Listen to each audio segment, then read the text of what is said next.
తెలంగాణ రాష్ట్రంలో ఒక స్వేచ్ఛ వాయువులు పీల్చుకుంటున్నటువంటి తరుణంలో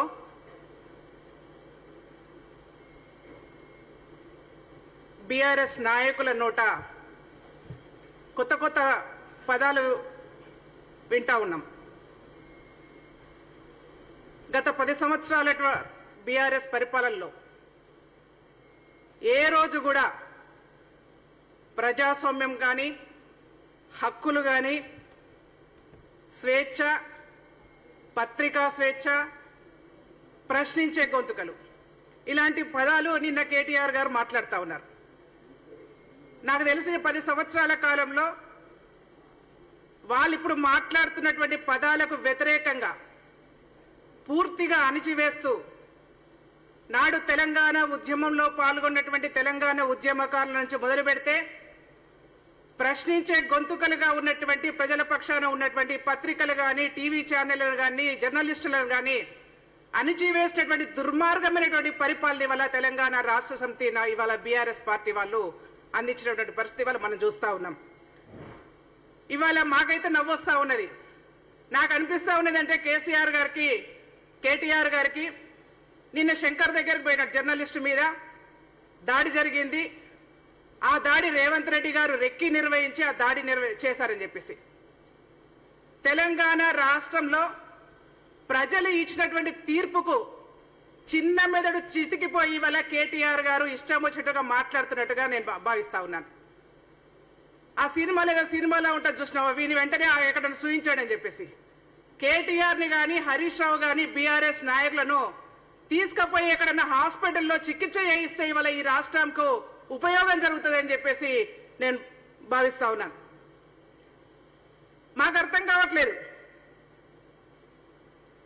తెలంగాణ రాష్ట్రంలో దొరల గడీల పరిపాలన నుంచి తెలంగాణ రాష్ట్రాన్ని విముక్తి తీసుకొచ్చి తెలంగాణ రాష్ట్రంలో ఒక రైతు బిడ్డ ముఖ్యమంత్రిగా ఉంటే చూడలేనటువంటి దుర్మార్గుల వల్ల బీఆర్ఎస్ నాయకులు, కేసీఆర్ కుటుంబం అని చెప్పేసి నేను భావిస్తా ఉన్నాను. మేము ఈ వేదికగా బీఆర్ఎస్ నాయకులకు ఒక్కటే హెచ్చరిక జారీ చేస్తా ఉన్నాం. పదే పదే మాట్లాడుతూ ఉన్నారు. అయిపోయింది ఇక రేవంత్ రెడ్డి గారి పని అయిపోయింది, రేవంత్ రెడ్డి గారు జాగ్రత్తగా ఉండాలి, ప్రభుత్వం కూలిపోతా ఉన్నది. ఏం తమాషాలు చేస్తున్నారా మీరేమన్నా? ఒక రైతు బిడ్డ తెలంగాణ రాష్ట్రంలో ముఖ్యమంత్రి అయితే చూడలేకుండా ఇవాళ కుట్రలు బన్నితే తెలంగాణ రాష్ట్ర ప్రజలు ఈపులు బలగొడతారు. తస్మాత్ జాగ్రత్త అని చెప్పేసి సందర్భంగా హెచ్చరిక జారీ చేస్తా ఉన్నాం. ఇంకొకసారి ఎవరైనా సరే ఈ ప్రభుత్వం కూలిపోతుందని మాట్లాడితే మంచిగా ఉండదు. ఇదే చివరి హెచ్చరికగా మేము ఈ సందర్భంగా వాళ్ళకి తెలియజేసుకుంటూ, ఏదో అంటారు చూసిన ఒక సామెత ఉంటది, నవ్విపోదురు గాని నాకేం సిగ్గని. తెలంగాణ ప్రజలు తెలంగాణ రాష్ట్రంలో మీకు 39 సీట్లు 34 సీట్లు ఇస్తే ప్రజలు నవ్వుకుంటా ఉన్నారు మిమ్మల్ని చూసి. అరే నిన్న మొన్నటి దాకా ఈ రాష్ట్రంలో కనీసం ధర్నా చౌక్ కూడా లేకుండా చేసి, ఎవరికి మాట్లాడే హక్కు లేకుండా చేసి, అసలు ప్రజల్ని ప్రజల్లా కాకుండా తెలంగాణ రాష్ట్రంలో ఒక బానిసల్లాగా చూసినటువంటి దుర్మార్గమైనటువంటి పరిపాలన నుంచి విముక్తి కలిగిస్తే ఇవాళ 2 నెలల కాలంలోనే వీళ్ళకి హక్కులు కనిపిస్తా ఉన్నాయి, ఉద్యమాలు కనిపిస్తా ఉన్నాయి, స్వేచ్ఛ కనిపిస్తా ఉన్నది. రకరకాల పదాలు వాడుతూ ఉంటే ప్రజలు నవ్వుకుంటా ఉంటే కేటీఆర్ గారికి అనిపిస్తా ఉందేమో నవ్విపోదురుగా నాకేం సిగ్గనే విధంగా ఇవాళ కేటీఆర్ గారి ప్రవర్తన ఇవాళ తెలంగాణ రాష్ట్రంలో కనిపిస్తుందని చెప్పేసి సందర్భంగా మనవి చేస్తా ఉన్నాను. ఇక హత్య రాజకీయాల గురించి మాట్లాడినారు. జర్నలిస్టు శంకర్ని ఈ రాష్ట్ర ముఖ్యమంత్రి హత్య చేయించే ప్రయత్నం చేస్తా ఉన్నారు, రెక్కి నిర్వహించారని చెప్పేసి. మేము కేటీఆర్ గారికి గాంధీ భవన్ నుంచి కాంగ్రెస్ పార్టీ ఒక నాయకురాలిగా మీరు ఏదైతే ముఖ్యమంత్రి గారి మీద అనుచిత వ్యాఖ్యలు చేశారో ఆ వ్యాఖ్యల్ని వెంటనే వెనక్కి తీసుకోవాలి, బహిరంగంగా క్షమాపణ చెప్పాలని చెప్పేసి కూడా మేము డిమాండ్ చేస్తా ఉన్నాం. ఒకవేళ లేని పక్షంలో ఇవాళ సాయంత్రం లోపల కేటీఆర్ గారు సమాధానం చెప్పకపోయినా, క్షమాపణ చెప్పకపోయినా రేపు పొద్దున పోలీస్ స్టేషన్ లో కంప్లైంట్ ఇచ్చి అనుచిత వ్యాఖ్యలు ఇవాళ ముఖ్యమంత్రి గారి మీద చేసిన దానికి ఇవాళ పోలీస్ స్టేషన్ లో కంప్లైంట్ ఇవ్వబోతున్నామని కూడా ఈ సందర్భంగా నేను హెచ్చరిక జారీ చేస్తా ఉన్నాను.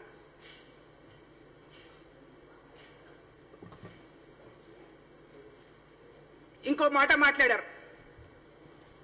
మనందరికీ కూడా తెలుసు, తెలంగాణ రాష్ట్రం వచ్చినప్పుడు మిగులు బడ్జెట్ తోని ఒక ధనిక రాష్ట్రంగా ఇవాళ టిఆర్ఎస్ నాయకుల చేతుల్లో ఈ రాష్ట్రం వెళ్ళింది. నిజమే, ముఖ్యమంత్రి గారు ఒక మాట అనుకున్నారు, ఈ రాష్ట్రము మిగులు బడ్జెట్ తో ఉంది, ప్రజలు సుభిక్షంగా ఉంటారని చెప్పేసి ఏదో లంకె బిద్దలు లాంటి రాష్ట్రాన్ని మీకు అప్పచెప్పినామని చెప్పేసి మాట్లాడితే వ్యంగ్యాస్త్రాలు వేస్తా ఉన్నారు. నిజమే, తెలంగాణ రాష్ట్రం లంకె బిందెల లాంటి రాష్ట్రాన్ని బీఆర్ఎస్ పార్టీ నాయకుల చేతులు పెడితే దివాలా తీయించినటువంటి దివాలా కోర్లు ఇవాళ బీఆర్ఎస్ పార్టీ నాయకులు కేసీఆర్, కేటీఆర్ మీ ఫ్యామిలీ అని కూడా ఈ సందర్భంగా నేను మనవి చేస్తా ఉన్నాను. మీరు తెలంగాణ రాష్ట్రంలో మాట్లాడే హక్కును కోల్పోయారు. 4 రోజులు అన్ని మూసుకొని సప్పుడా కూర్చోండి.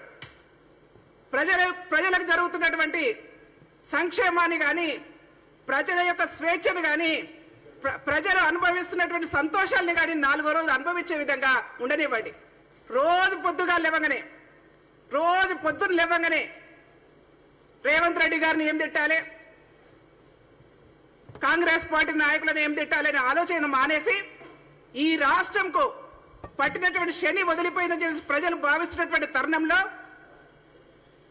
మీరు 4 రోజులు కాముగా ఉంటే ఈ రాష్ట్రం సుభిక్షంగా ఉంటుందని చెప్పేసి కూడా నేను భావిస్తా ఉన్నాను. అయ్యొకటి మాట్లాడతాడు, కొడుకోడు మాట్లాడతాడు, బిడ్డ ఒకటి మాట్లాడతాడు, అల్లుడు ఒకటి మాట్లాడతాడు. ఒకరికి పొంతన లేదు. బతుకమ్మను వదిలిపెట్టేసి లిక్కర్ సీసాలు నెత్తి మీద మోస్తున్నటువంటి లిక్కర్ రాని తెలంగాణ రాష్ట్ర ప్రజలు ఇచ్చినటువంటి తీర్పుకు మెదడు చితికిపోయి ఇష్టం వచ్చినట్టు మాట్లాడుతున్నటువంటి కేటీఆర్ నీళ్ల పేరు మీద ఈ రాష్ట్రాన్ని దివాలా తీయించి కాళేశ్వర్ రావుగా మొత్తం ఖజానాను ఖాళీ చేసినటువంటి హరీష్ రావు, రాష్ట్ర ప్రజలు ఇచ్చినటువంటి తీర్పుకు భరించలేక ఆ రాత్రి ఏం జరిగిందో గాని తుంటిబొక్క విరగొట్టుకొని మూలకు పడ్డటువంటి మీ నాయన మీరా ఇవాళ కాంగ్రెస్ పార్టీ గురించి మాట్లాడేది. కాంగ్రెస్ పార్టీ అంటేనే స్వేచ్ఛతో కొడుకున్నది. కాంగ్రెస్ పార్టీ అంటేనే ప్రజాస్వామ్యానికి మారు పేరుగా ఉండేదే కాంగ్రెస్ పార్టీ. మీరు కాంగ్రెస్ పార్టీ గురించి మాట్లాడే నైతిక హక్కు గాని, పార్టీ పేరు ఉచ్చరించే హక్కు గాని మీకు లేదని కూడా ఈ సందర్భంగా నేను మనవి చేస్తా ఉన్నాను. మాకైతే నవ్వొస్తా ఉన్నది. ఏదో మాట్లాడతారు కదండి, బుట్టడు రొయ్యల్ని తినేటటువంటి పిల్లేట తీర్థయాత్రలకు పోయిందట. ఇవాళ కేటీఆర్ గారు కూడా అట్లే మాట్లాడుతూ ఉన్నారు. రోజు రోజుకు ఫ్రస్ట్రేషన్లో ఎక్కడ ఏం చేయాలనో పాల్గొనట్లేదు. ప్రజలకు ఇచ్చినటువంటి హామీలను కూడా 6 గ్యారంటీ పథకాలలో 4 గ్యారంటీ పథకాలను, ప్రజల యొక్క సంక్షేమాన్ని, ప్రజల యొక్క జీవన విధానాన్ని బాగుపరిచే విధంగా ఇవాళ కాంగ్రెస్ పార్టీ పరిపాలన చేస్తా ఉంటే ఇక అయిపోయింది, మా చాప్టర్ క్లోజ్ అయిపోయింది, మా దుకాణం మూసేసుకోవాల్సినటువంటి పరిస్థితి ఆసన్నమైందని చెప్పేసి ఇవాళ తబ్బి ఉబ్బిపోయి ఆగమాగమైపోయి ఇవాళ ఆగమాగంగా మాట్లాడే పరిస్థితి వస్తా ఉన్నది. వీళ్ళు మాట్లాడుతూ ఉన్నారు. దానికి తెలంగాణ రాష్ట్రంలో రెక్కీలు నిర్వహించి హత్యలు చేయించాల్సినటువంటి దౌర్భాగ్యం ఇవాళ కాంగ్రెస్ పార్టీకి లేదు. మీరు మాట్లాడుతూ ఉన్నారు కదా, నిన్న మాట్లాడినటువంటి కేటీఆర్ గారి వ్యాఖ్యలను నేను మరొక్కసారి మీ ద్వారా హెచ్చరిక జారీ చేస్తా ఉన్నాను. మీరు నిన్న మాట్లాడినటువంటి జర్నలిస్టు శంకర్ మీద ఈ రాష్ట్ర ముఖ్యమంత్రి రెక్కి నిర్వహించి హత్యా రాజకీయాలకు పాల్పడుతున్నారని చెప్పేసి మీరు మాట్లాడినటువంటి నిరాధారమైనటువంటి వ్యాఖ్యలను వెంటనే వెనక్కి తీసుకోవాలని చెప్పేసి మరొక్క మారి డిమాండ్ చేస్తూ, లేని పక్షంలో కేటీఆర్ మీద లీగల్ యాక్షన్ కు కాంగ్రెస్ పార్టీ సిద్ధమవుతుందని కూడా ఈ సందర్భంగా నేను మనవి చేసుకుంటూ, కాంగ్రెస్ పార్టీగా మేము మరొకసారి డిమాండ్ చేస్తా ఉన్నాను. నేను అనేక మార్లు మాట్లాడాను. తెలంగాణ రాష్ట్ర ఉద్యమంలో నేను కూడా భాగస్వామ్యమైనాను. ఆ రోజు తెలంగాణ రాష్ట్ర ఉద్యమం స్టార్ట్ అయినటువంటి రోజులలో అప్పుల ఊపిలో ఉన్నటువంటి కేసీఆర్ కుటుంబం ఇవాళ ఈ రాష్ట్రంలోనే ఈ దేశంలోనే ఒక ధనిక కుటుంబంగా ఇవాళ ఎదిగిందంటే దాని వెనుక ఉన్నటువంటి మర్మం ఏందో ఇలా ప్రజలకు చెప్పాలి. మీ ఆస్తులు బహిర్గతం చేయాలి, ప్రజలకు తెలియజెప్పాలి. తెలంగాణ రాష్ట్ర ప్రజల యొక్క హక్కుల మీద, తెలంగాణ రాష్ట్ర ప్రజల యొక్క చెమటాన్ని మీరు ఇవాళ ధన రూపంలో మార్చుకొని ఇవాళ ధనికులుగా బతుకుతా ఉన్నారు.